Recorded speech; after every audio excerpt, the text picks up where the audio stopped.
A o le amatalia na tātou Sauniga Lotu le ne whaitai ao, te mwai whaatalo wha mau wholo whātu i le pa ia ma le mamalu ese o lau whaafonga i le nei tai au fou, tai ao le sā le aso luas fulu ma le valu o Novema, tau sanga e lua afe luas fulu ma le tasi, ia ma ona sā muli fo i le nei o le masina o Novema, o te talitonu lava o lo manuia mea uma, ia ona o le mafuta mai o le tātou tua i mea uma tātou te whai, e ui o lo la martia pea o tō soifua ma sa mātou ola, i le nei vai tau o na o wha mai pepesi, ia maisi lava whainga tā o lo whea ngai ai ma le ralolangi nei o na pō, whaatalo whātu, tātou e kālesia, pa i o komiti whaatonu, tātou tina ma lau whainga ruenga ma utou whaltua, tai nane le vasenga o ti a kono, whape foi le pa ia lasi.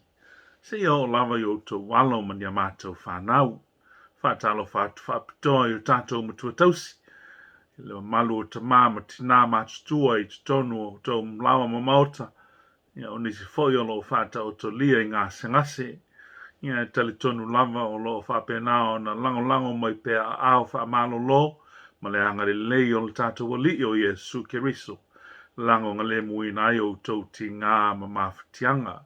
Ia e alo maia, se i o tātou wofo i nātu le tāulanga whaafetai i le atua, e ala i le nei Sauniga. O i ese atua e tusama oe, o le wha ngalong sala. Ma o le manatua soli tula fono a e o toi o lona tofi. Na te le wha moe pea i lona to sa, a wae fia o ia i le alofa, se o tātou te talo. Lo mātou atua pa i ae le atua e tonu ai mea umalawa. Ua sauni lau whanau i le Sauniga i le nei fo i tae a fo. Mātou te momoli atua i le whaafitai ma le vi inga o le whaamanu ma le whale tanga i lau fia o le atua tolu tasi. Ta mā le alo ma le anganga pa ia. Ai mātou te mo mia le whaunga loa nganga pa ia. O lea se i e fio ifo i o mātou loto taito tasi. Ina ia mātou whai aile nei Sauniga i le nganga ma le wha maoni lava. Wha sili na ai le vi inga o oe lo mātou atua. Le urua i te talo lea, e ala ia Iesu lo mātou alii ma lo mātou whaola. Amene.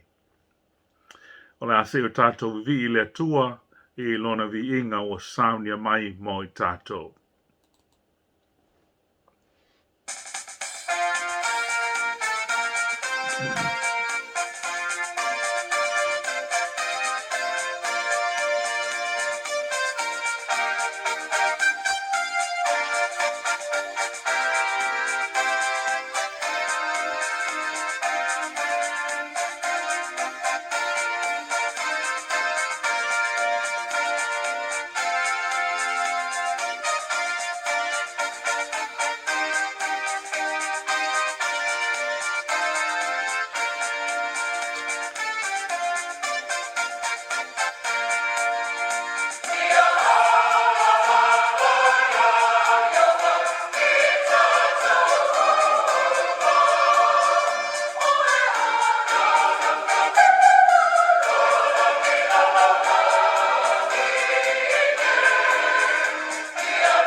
O le ase o tātou whaitawina nisi o fionga pa ia a le tua.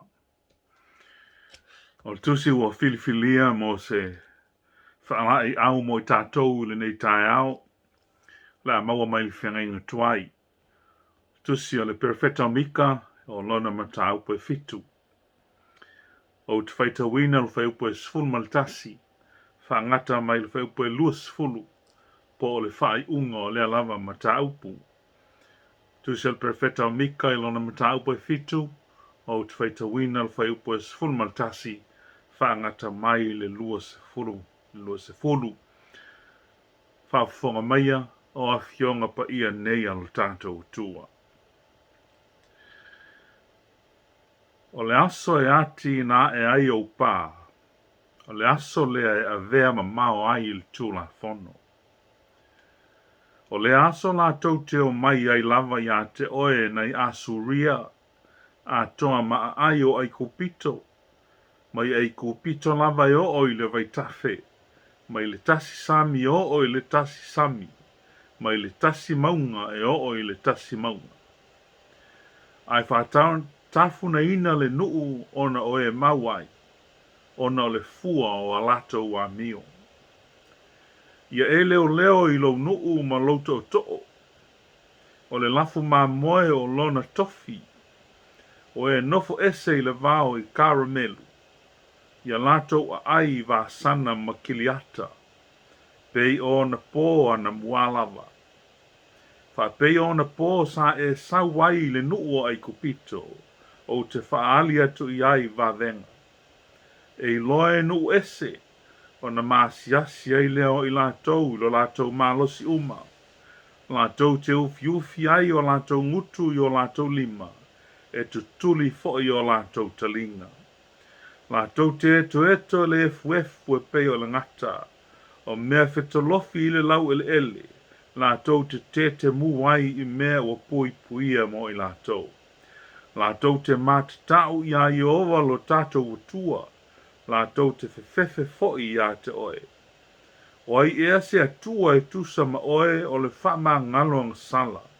Ma ua le mana tua sori tu la fono a e o tutoe o lona tofi. Na te le moe pea i lona to sa.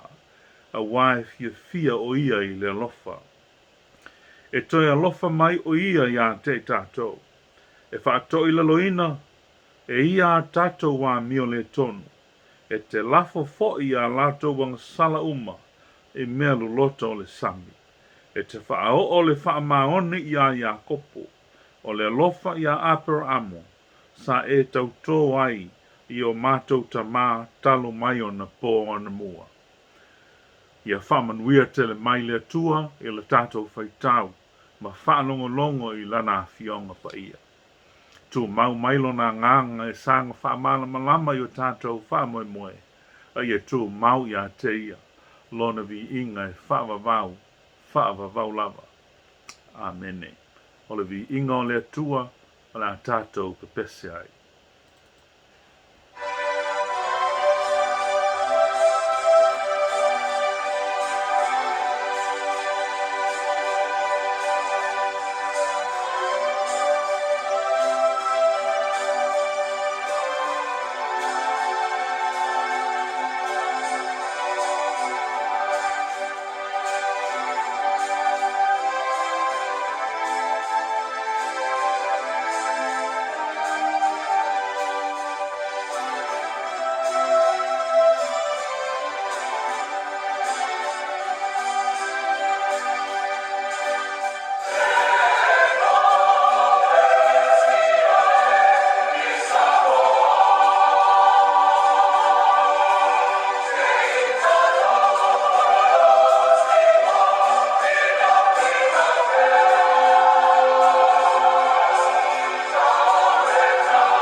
se o tātou whaamaulalo, luma o le atua, e ala i le tātou te talo, o le te talo o le whawhitai, tātou ifo ma talo.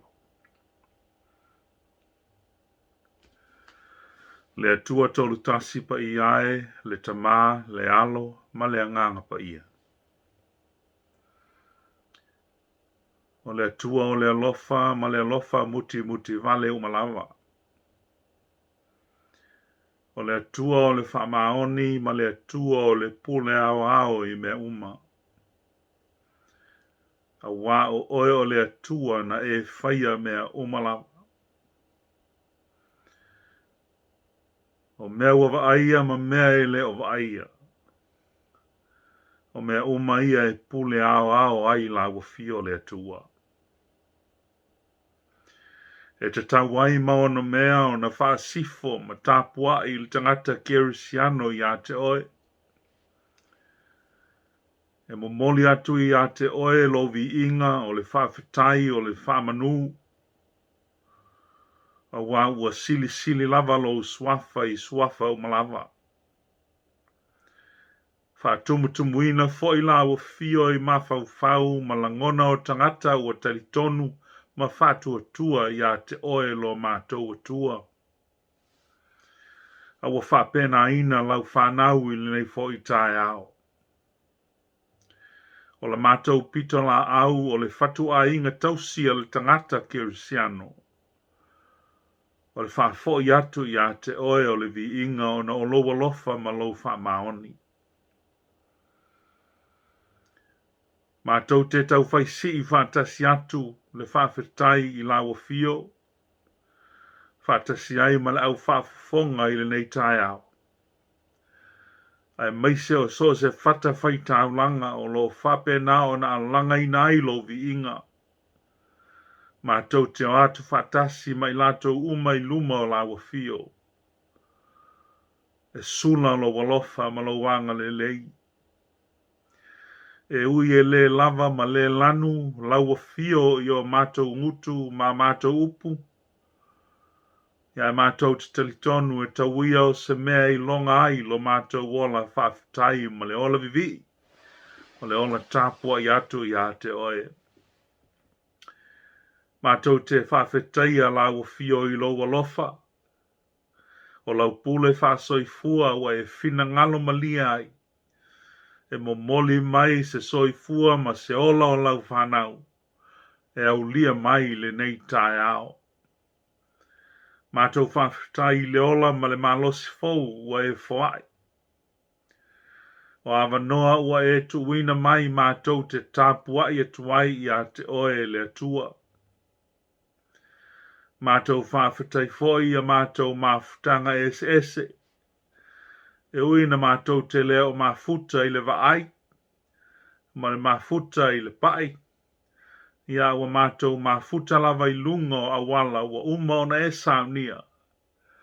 E mātou te whetu whai ma momoli atu ai le wheau mo lau whanau. Lea mātou te whawhitai ai le tua ua mae ona e tāpena. A wala uma mo le whesotai o lau whanau. Ia maise o le whesotai whaatasi atu i a te oe le tua. Mātou te whawhitai i la wafio o na o lau foai au wala ese ia so uma o le mātou wola.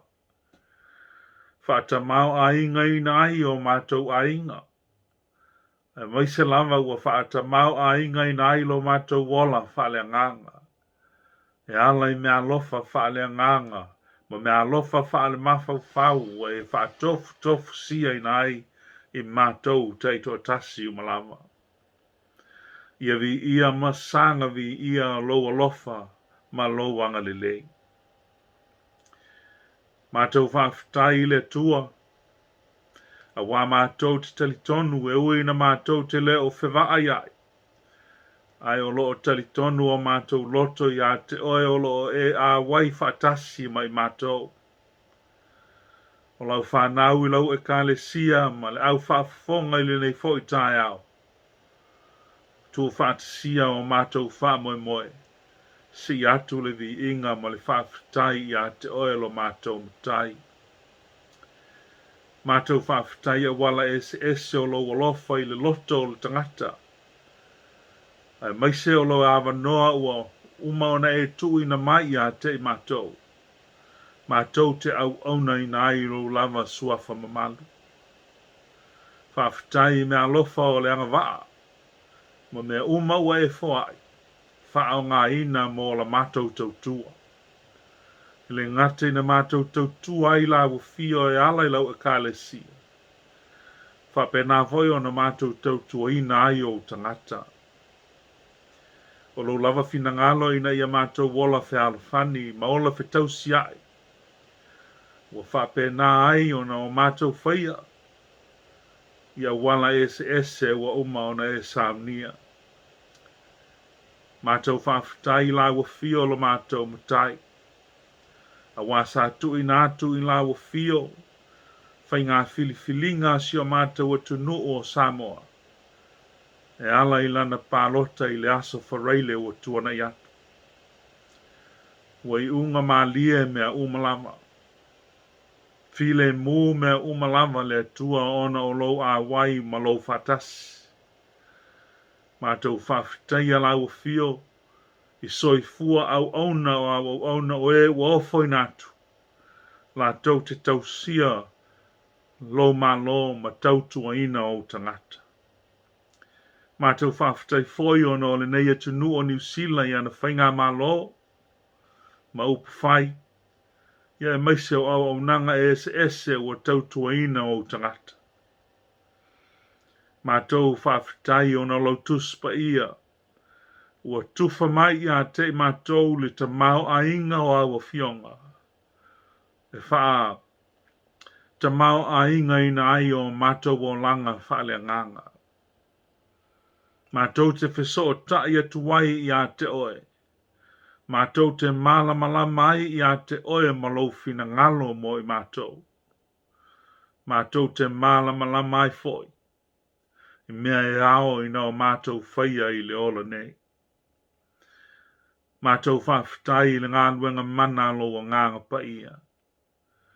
Wa ofo ina mai ai lau so swani a te mātou ia sa uma. E tu musu mai lo finangalo mo I mātou. Ai maise te taita ina I mātou ia wala uma mātou te uia. Maise o le saunga le mū ua e au mai. A o mātou o whea ngai le nei vai taimi ma whainga tāo wha mai pepesi. Sili lava I nei mea uma le atua. O le whawhitai e ala I ai e su ke riso lo mātou o lii ma le whaola. O le mesia na e filifilia e fio mai le lalolangi. Ina ia whaasa o loto I mātou mai le polonga ona o le angsala. Wa ia mai a tā pena le whaola tanga ma le tong yola. A ua tu mai ia te mātou. Mātou te ngāru lue whaali ailo mātou wola whātua ma le talitonu. I lea lava whao le tanga ua uma ona e Sauniga mo I mātou.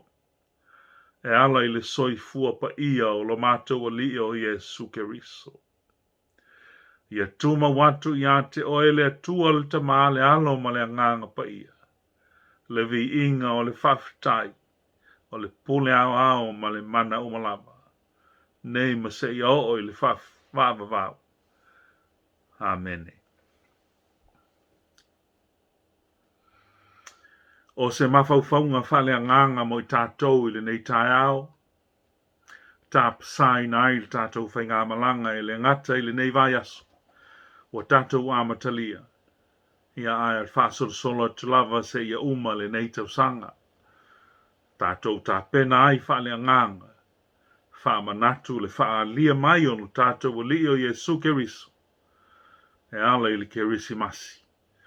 Le samo mua le nei o le ateveni. Ia le vai tau o le tausanga tātou te mawhau whau lo loto ai. I le lava mea tāua. Na whaia le tātou o tua e ala I a Iesu Keriso. O le whaupo fulma tasi o le tusi sa tātou whaitawina le tusi o le perfeta Mikael o le mataupo e fitu. O lo iei se whaupunga whapea. O le aso e ati na e ai o pā. Le aso le e avea ma mau ai le tūla fono. O le aso e ati na e ai o pā. O le aso le e avea ma mau ai le tūla fono. Whapelan whaitawina I le whapertania. In that day, your cities will be rebuilt, and your borders will be extended. In that day, your cities will be rebuilt, and your borders will be extended. Ole whaamanatu au tuina I le nei tai au, ia se whe au mai le tusi sa tātou whaitawina, e whapea le whaupunga o le manatu au tu. Taimi o le ngā luenga toe whafou. A time to rebuild. If you can remember on August 29 this year, that's when we were already in a lockdown. And my message was based on this very chapter. Chapter 7, the last chapter of the book of Micah. And I took verse 7 as text for that day. For this morning, this is a continuation in that book, following on from when we were studying verse 7 from 1 to 7. The passage that we read is part of that prophecy. It's a prophecy or a promise of restoration for Jerusalem. Through his prophet Micah, God has promised that he would rebuild and restore Jerusalem. God gave an assurance that his people will be rebuilt. His city will be rebuilt after he delivers them from his punishment. The verse says, in that day your cities will be rebuilt and your borders will be extended. Something needs to be damaged or destroyed before it needs to be renovated or rebuilt. The prophet is talking about a time far away into the future when Israel and Judah will be destroyed and the people will be delivered into the hands of pagan nations who will enslave them. And I think I am certain that we have all come across or involved in some rebuilding projects or some renovation projects. We all know what needs to be replaced. We replace the old and put in the new.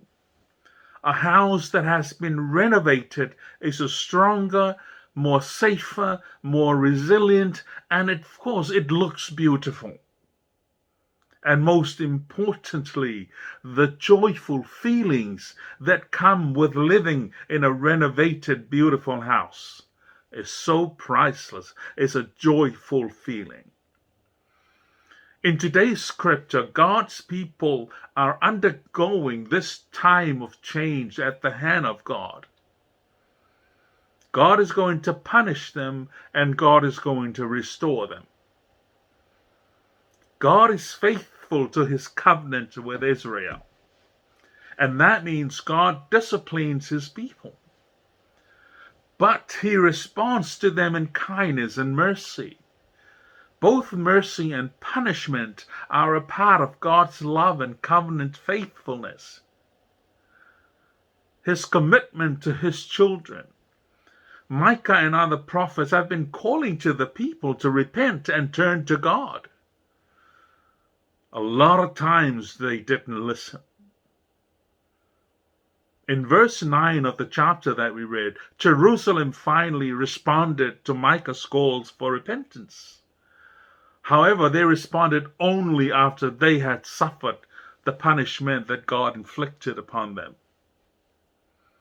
They learned the hard way.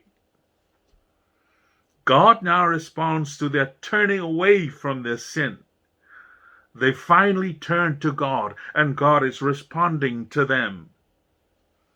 He says that he will rebuild Jerusalem's walls and extend its boundaries. His people will not only be restored, but they will also be improved upon. When Jerusalem is restored, their strength will be regained economically. Micah says in verse 12, "In that day, people will come to you from Assyria and the cities of Egypt, even from Egypt to the Euphrates, and from sea to sea, and from mountain to mountain." The prophet says earlier in this prophecy that people will come to Jerusalem in order to know God. It will happen in their mind that they need to know God, and they will come to Jerusalem to learn about God. God not only promised the physical restoration for his people, he also promised that they would become what they always were meant to be, a haven for those who seek the Lord and want to live in right relationship with him. In verse 13, the prophet states that the people leaving their lands to come to Jerusalem will also function as a discipline, for the earth will become desolate because of its inhabitants as a result of their deeds. This again is a clear demonstration of God's faithfulness. He blesses those who seek him and punishes those who persist in turning away from him. A time to rebuild. Take a good look at ourselves. Is your spiritual life needs to be rebuilt? If your life was a home renovation project, do you know what needs to be removed and destroyed before the building work could begin? I'm pretty sure everyone has something to be removed and destroyed. And ask God to help you take a very hard look at your life and then invite him to begin that work in you today. O le aso e ati na e ai o pā. O le aso le a vea ma mau ai le tūla fono. O just pa ia whapertania lo whao ngai na ile upu boundary. Po o le tua oi le whai upu a vea ma matua. Ai o lo whao ngai na le upu tūla fono il just pa ia o le ngana Samoa. E le tau mate o lo e tau fesili po le ale so o tanga o le upu tūla fono o lo il wha Samoa. Ma le upu tua oi o lo il wha Peretania ina o le whai upu lea. O so tanga o upu i e lua. O lo ta oto i le ngana e Peru. O tua oio ele malau whanua o Israelu e pei foi o tua oio o tātou foi whanua malau ele. E whaatula whanoina. E aia ia i lalo o tūla whono. E iei tūla whono whaaleanga nuu ma tūla whono whaale malo e pui ai whanua ma ele o tangata. Il fai upula lea sa tātou whai tawina leo a mea mamatua. A ave ese lale upu tūla whono. E tuu iei le upu tua oio na whapelea. O le aso e ati ina e upa. O le aso le a vea mamao pe whaalau tele ina i o tua oi. O lona winga. O le a whaatele ina i ele ma lau whanua o Israel. O le a whaalau tele ina i lalo o le tūla whono ma le pule ao a le tua o Israel. E le tau mate tātou te sila fia le leile winga o le whai upulea. Pe a toi fo il tātou wa ai i le soifuanga whai whaato angai, yaso au tātou o iai Samoa. A telele o ngā ele te whaato a ina mō lau whaato anga. O le lau tele fo i lea ma le umi o tua oi o lau whaato anga. Po o le ele o lo e ngalue ai. Ma al folfolanga le ale tua ilo na nu e awalatu i le perfecta mika. O le a o mai o na aso, o le a toi wha manu ia ina Israel.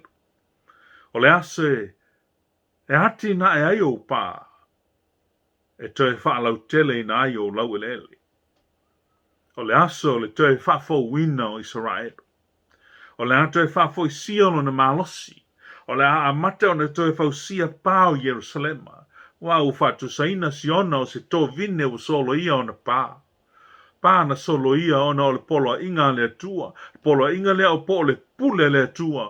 O lo tautala iai le perfecta o sefana ia. Mai sefana ia e lona ta upo e lua feu pe lua. Manu o le i whanau mai le polo inga ma le pule. Manu e le i o mai le to sa tele o Iova ia te utou. Ia outou sa ili ia Iova. Manatu nisi lau whaito whao le tiswa ia. O le polo inga lea na whao ngā ina ia lea tua. Ia nu wha pau pau po o filio Israelu la tau te wha polonga ina i la tau. Pe tai o le aso le toi wha fo wina o Israelu o le a mao e se ai le polo inga lea. Wa iei le wha moe moe o tua oi o Israelu o le a wha tele ina ma tala atu i tua. O le pule fo ia lea tua e toi manui ai Israel. O le ala ngona ai i u leo le fia ma i u leo le oli tonu o le aipa ia. O le oli o le ola ua toe fuataina. O le asolo ia i lalo pāwai loto o le ola polonga. Ai o le a ati a e pāo tua oi fou o le nuu o le tua. Tua oi fou o le ola saulotonga mai le ola pule e sea. E le ngata ina o le ato e wha mautu tua oi o Israelu. Ai o le ata lai atu i tua o na tua oi. O le a whaatele ina o na lau whanua. O le a avea maala e whaatele ina ai a lato seleselenga. A wa o le a tili tele lau whanua e ngalue ina e tangata. O le a lato to e wha mautu ina a lato wa ia te tau i a lato whanua. O lato e foi mai o lato whanua i o lato lima. Lato te umia sa o loto ma wha tino ai. A lato fuafuanga ma wha moe moenga O se wha moe tā ua e le ngata mo au ngā tupulanga o nei o na pō. Ai au ngā tupulanga o le lumanai. O se wha malu si au atu lea le perfecta o mika i tangata o le atua. O ia wha la e au uina o na tangata e ui na o le au so wha ia i lato. Ma lato whea ngai ma puapua ngā o ngaonga o na o lato ang sala. Ai pe tai. O le ai le aso e toi fausia ai Jerusalem. O lo tā ua i seia ma eskielu, o le ai le ai fou ma le manu mal fou. O le toi whanau fo wina o Israel. E le ngata i le tū i le whaaltino. E o la wha fo wina foi o lato wola ma soi fua whale nganga. O le ave se ina i le atua no lato maasiasi o no le lato fo vale ma le te ena o le atua. E ala i a lato ang sala. Pe tai. Na fola i le atua e ala i le perfecta Jeremia, o le ao sia le whea ngainga fau. Jeremia mtau pe tols ful maltasi, whau pe tols ful maltasi o tols ful malfa. Wa fola i le atua e ala i lana perfecta, o le ai e toi faua ma fau sia le whea ngainga fau ma ona tangata. Pato te tel tonu, o le whea ngainga fau le ai ala i ai e sukeris. Mai tato mananto o tu o se ngā luenga toi whafo. Se mea tuwai o le ato e whafo wina. O le ato e whafo i o na fōlinga fau na iei mua. I le whale nganga. O se soifua o whanau fo wina. Ma ua whamangalo ina o na ua salamo ma furi tua i le angsala. Tato te sila fia ma masani le lei. E se mea mo o mia o na toi wha fau, ma toi wha fau i o na fō linga sa iei mua. Se mea tuai ma palapala ua mo mia ona suia lona fōlinga mai. O se fale ua toi whaafowina e iei mea ave ese ona ua pala ma ua fōlinga mātanga. Te tau ona suia ona pui pui. Te tau ona suia lona fola pe a whai ua pala ma ua ngai na vai vai. Tus whai tau o nei aso, o lo fola mai ai el perfetta mika, le ngā luenga toi whaafou o le atua, o le a whai molo nanu. E whaapo ngai le ngā luenga toi whaafou mo Israelu, o na ua fōlinga tuai ma mata ngā o lato o langa. Ma ua awhia tuai ma le lato lau elele. O le tulanga ami o tonu o le atua, na ia whaasala ina Israelu. O na elefea ngai le atua ma le angsala. A o lona alofa ma lona wha maoni na te whaataunu wina ai ana wholofolanga. O nisi o aia inga o le whea ngainga na o sia i le vao le atua ma Israelu. Peitai, e a le atua e wha maoni le tau singa o le whea ngainga. Ai a Israelu e soli pala le whea ngainga. O wha le tonu ia ua tū lai mai e le ona ua solia e le atua aia inga o le whea ngainga. Ai ona ua le wha maoni Israelu i le whea ngainga o sia ma le atua. O le whai upa iwa o mta upus ni tatou whaita wina. O lo whai loa mai ai le salamo tangata. Ina ua maea wha salanga na latou whea ngai.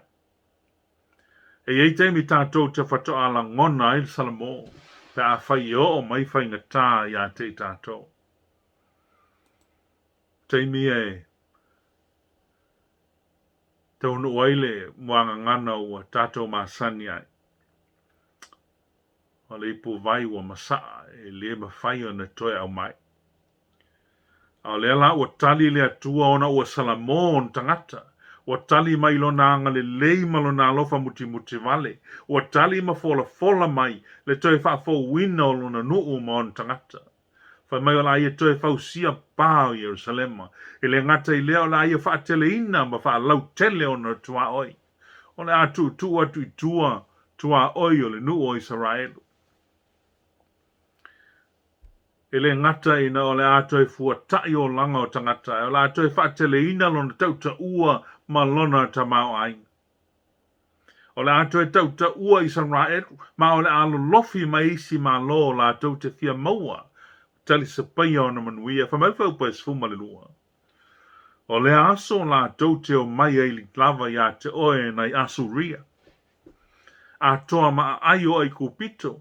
Ma ai kupito lava e o le vai tafe ma le tasi sami o le tasi sami ma le tasi maunga e o le tasi maunga. Le foi na fola e mika mtau pe fa o le ao mai tangata Jerusalema la tau te fia i loa le atua. La tau te fia o ina alo le atua. La tau te fia fa longo i le atua. La tau te toi fia i loa le atua o Israel. O le ngā luenga toi whafou. Le fau fola le atua e ala mai ana perfecta. O le ngā luenga toi whafou wina o Israelu. O le atoi a vea Israelu masulu fa inga o i lātou e whamaoni le li. Le winga leo le valo anga le perfecta mika e le fau pes fulmantonu. E whaatafuna ina le lalolangi ona o e mawai ona o le fua o lātou a mio. E tu ua e tangata o lātou lau ele ai o atu i Jerusalema. O lona winga, ua fia sulu fai mai tangata i Jerusalema ona o lo malu pui puia e le atua. O se faa linga manino lea o le faa maoni o le atua. Na te faa manuia ina i lātou o e sa ili i a teia. Ai faa sala ina i lātou o e tu mau i le liliu ese mai a teia. Manatu i o mose ilu. Tusi o tauta nomelo na tau pue ono. Feu pue whae o le iwa. Whamanuia le atua i e sa ili i a teia. Ai na te wha sala i lātou o e li liu ese mai a teia. Wa toi a vei Jerusalema ma mata anga mata ngō fie. Ona wa toi wha fau e le atua. Wa whanau fauina le loto. Wa whanau fauina le soifua tāpuai. Wa whanau fauina le soifua whaitaulanga. O whanau fōwina le soifua ofo i nātu e au nai le tua atoa ma tangata. Se ngā luenga e toi whafou. E au soil nei taia. Nā se whi aua le tala le lei mo i tātou. O le fasili. O whapea whea mailo soi fua whale ngā. O lo soi fua whale nganga ea o se whale e toi mo mia o na whafouina. O lo soi fua tāpuai. O lo soi fua au auna. O lo soi fua osi taulanga. O se anga waa ea e mo mia o na toi whaai ila. Yo e lau soi. Iei teimi o le soi fuanga tātou te toi tō mā natu ane ai. Pele wala ngā te tau ea o na toi fono ma ti mata lo tāpenga. O lo soi fua ma so uola vai o le upenga lava e tau e whangota. Pato a umane au ngā o le upenga pe a whai ua le aise tau tai na te fufui ina le upenga i le tai au. Pato a umane au ngā o lo soi fua ma lo uola pe a wala au mai le li e ou le ola. E a whai o maua pea lo taola o i tā ua lava le upenga e tau e whangota. O lona winga o lo iei pea lo tāwa noa e toi wha fō wailo soi fua ma sa uola whale nganga. O taola, o se ngā luenga e mo mia on toi wha fō. E iei mea whale tonu e ao na ave sea, e sui atu iei mea fō. O mea o lo le lei e ao i na whale leia ma whaai i la tili. O le whapongai o ngā luenga toi whafou e au wala uma i le toi fuata ina o tātou lotu. O le manatu lea saila apostolo Paulo, na ia tusia tuwaile e kale sia i Roma whai mai aia, o le nei le au soe, o te ai o iatu iata utou, o na o le alofa muti vale o le atua, ia outou tuina atu outou tino i le atua. O le taulanga ola, ma le paia, ma le malie, o le mea lea te tau o na utau whaia. A wa whai tau te a mio whātasi ma le nei rarangi. Ai pei tai e li liuina i le toi fuata ina o utau loto, ina i utau sue pe se a le fina ngalo o le atua. O mea ua le lei, ma le malie, ma le ato atoa. E leo se ngā luenga whai ngō fie, se ngā luenga toi whafawina, o se soi fua whale ngang o se tangata Kerisiano. Ai pei tai, o le atua lava e whaingo fie ai. Tu watu i le atua o tātou wola whanau whawina. O lona nganga pa ia na te ngalua i tonu ia te tātou, ina ia ato atoa ai le ngā luenga o le loto whanau whawina. E a mata atu i le aso. Le sal nei a matai piliota o ta ua le ate veni.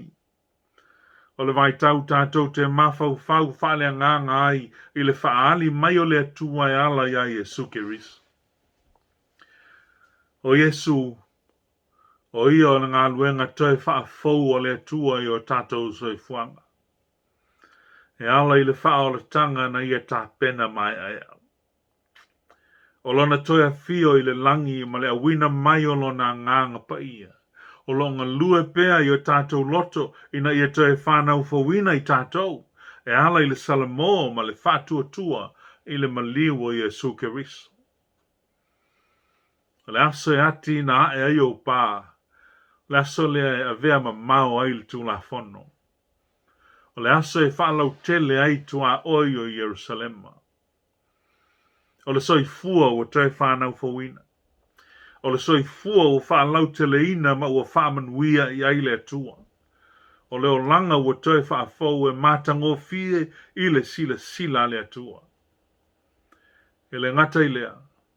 E o la avea fo i ma mata anga mātango fie. I le avea aio i tā ua e whai ma moli mau whamaoni. Mo le alii ma lana whaoltanga. O la Paulo. O tātou o le fale o whai o le atua. O le fale ua mata ngā ma male pelepe ona o le angsala. O le fale ao na whaafouina ina ia mata ngō fie i le sila le atua. O le tongi ola na Sauniga e Iesu. E whaafowina ai le fale. Ma fono ai o tātou o langa ua masai e ala i le salamo ma le talitonu i lea lava whaoltanga. Ia te ia o lona vi inga e whaava vaulava. Amene. Se o tātou te talo. Le atua a mio tonue. E ino la wafio i le angsala. O le ala leo lo au maia o whaafita uli ma whaingata i le tangata. Ina ia to e whaatonu wholau lona o langa. O lona soifua whale anganga. Wa e musu ai pea ia te ia so uma e ala i le musunga lo wanganga pa ia. Ina ia salamo ma fo atu ia te oe. E iei teimi o wa mātou whaatalinga tuli ai. Ai mātou te talitonu o lo e tau muli mai pea ia te mātou. Ina ia avatu i mātou. E toi whanau fo wina ai o mātou o langa. Wa mā lepe. Ma wa mā numi o na o le angsala. Le tualo mātou matai se ie alofa mai. Se ie wha ngalo ia te mātou ilo mātou wha longo ngata. O mātou loto fatu. Mo le eise loto a ano i tonu ia te mātou. Ai mātou te mawhana wa mātou mautinoa. O e lava o le atua o le alofa. Se ie whaapale ia te mātou. Se ie ono sa ia o mātou o langa tuai. O langa ua mata ngā. Ma ua vai whale nganga. Le atua lo mātou matai. Se ie whaamangalo le tāpua inga o tangata i le neitai au. Whaamangalo a mātou ang sala i le vāo mātua ma whanau. O lo mātou vā tangata i le ola nei. Ia e meise lava o lo mātou vā whea ngai malawa fio. Le tonu lava ni mea mātou te whaia wāua lua ngia o mātou wha moenga. Ma mea mātou te whai o na o mātou loto lava. Wa mātou le loto atu i lawa fio malo fina ngalo pa ia. A wa mātou loto i mea o le nei lalo langi. Wha ngalo lo mātou o ese so o malawa fio. Wha ngalo lawa fio i le tele o taimi. E ui nei te leo wha ngalo ina i mātou. Mātou te talitonu ma whātua tua. I le whaola tanga na Sauniga e le lio Iesu Keliso. E wha ma wha ngalo ina ai i mātou. Mātou wala au i lawa fio i le nei tai au. Se ie wha manuia mai, ia te mātou uma. Ma lau whanau o whalongolongo mai. E le ngata o la mātou e kālesia. Ia ua whapena ina o mātou uso uma. O e ua whafonga ma mau mai lei tū ma lei tū o le lalolang. Mātou te telitonu e ui na mātou le whewaa ai. A o mātou wheilo ai pēa i o loma i a mātou tālasanga. A watu lo manuia. Ma lo file mū ia te lātou te to tasi o malau. Mātou te talo mo au whamanu ianga i te tonu o mātou a inga i le mafutanga mātua ma whanau. A vea o mātou a inga te to tasi le lava mafutanga. E a vea maala e whawhai lele ai. Le lofa. Feulu tai. Le lofa fe tausia ai. e le lofa ma le wha maoni o malawa. Wha manuia le atua le au wha fonga. Wha manuia fuafuanga uma e kalesia. A mailo ta mau a inga i lingi tonu o mātou mafutanga whale kalesia. Ina ia mawhaia i pea o na wha au au o mātou tiute. E ala i so se au nanga o mātou whai. Mātou talo e te whamanuia o mātou mātua mātutua. Ta māma tina. So soani la ua fio i o lātou tino au ngavale. Ua whea ngai ma whaafengi tau le ola ua whaaloa loa i le nei vai tau o le soifuanga. Ua moli atu o ao e te whaamawhana whana i a te i lātou. Whamanuia fo i a inga ma whanau o e ua tausia ma wa aia i lātou. Whamanuia au nanga o le soifua malolo ina. Ngā luenga le lei ma ngā luenga lofa ua lātou whaia.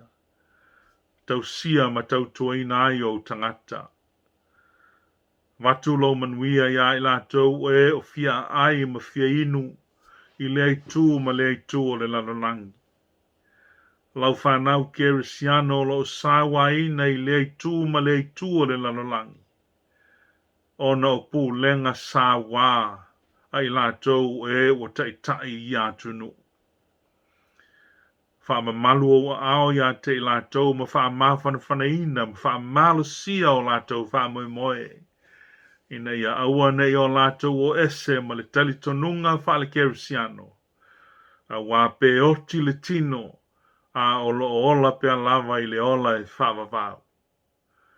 Le tua wha manuia i lo mātua tunu nei o New Zealand. Whai ngā malo upu whai. O au nanga ese i so se matanga luenga ma wha lapot putonga. Wha manuia ia te i lātou e tusa ma lātou ngā luenga whai tautua ina ai o tangata lau tele. Wha manuia foi si o mātou o tunu o Samoa malanu whainga malo. Ia lātou maua pea, ia le manalilo mai a te oelo mātou o tua. E whesoa soani. I mea lofa wa e tu wina i a te i lātou. Mātou talo le tua se e whamanuia i le ka le si au au. Mai lava i o na au se i o lava i o nei. Ia iai whaatasi la u fio i fuafuanga whale sāta i tasi uma.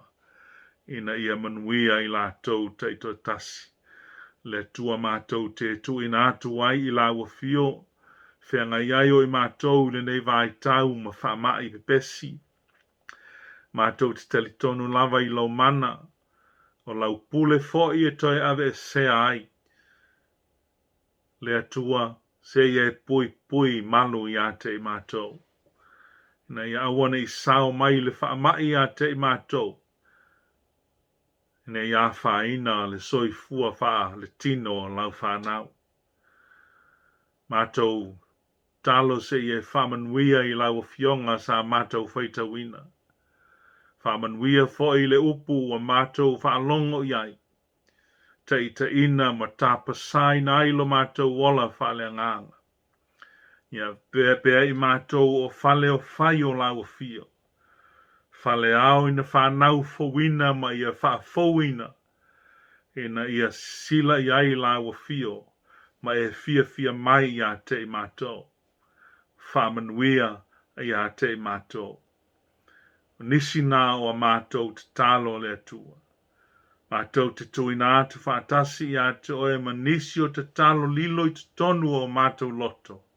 Ai le lilo lava i lau sila whangati lo mātou matai. Ia te oe le vi inga e whaavavau lava. Amene. O la tātou whai o le Sauniga e lona vi inga ua Saunia.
le tātou Sauniga Lotu nā mo le nei tai au. Mātou te talitonu lava, ia o loo file mū lau whaafonga le nei foi tai au fou. Ma ia mātou te whamanuia atu foi. Ia te oe, ia mau whainga malo longa le nei aso. Ia utou maua uma, ia se aso sa file mū, ia ma se aso sa fia. Te sa muli o le nei, ma sina ua tātou. Toe na tātou tō whātu iai. Ia, mo whātoi mo ngā lofa, ia ili pa ia malima malu o lau whaafonga, ili nei fo i tai au fou.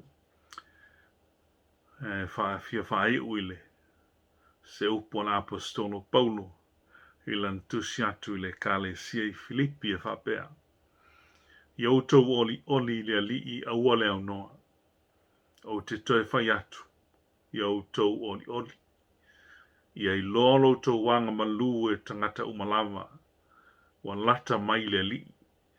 A ua nei popole utou se mea tasi, a ia whaelo atu utou manao i mea umalava i le atua, e le talo ma le whaatonga, a toa ma le whaafitai. O le manuia foi mai le atua, o lo sili lava i mea uma e manatu iai. Leo le uinai utou loto, a toa mautou mawhau ia ke riso Yesu. La tātou whai uil te talo. Lo mātou atua pa i ai. Lilingi maia i o mātou lunga ma lunga o lau whanau uma i le lalolang. Le lofa tu noa o oe lo mātou atua. O le lofa sili ese ma le lofa muti vale o le li o Yesu ke riso. A toa ma le mafutanga whai pea ma oe a nganga pa ia. Nei ma se ia o lava i le whaavavau. Whaavavau lava. Amen.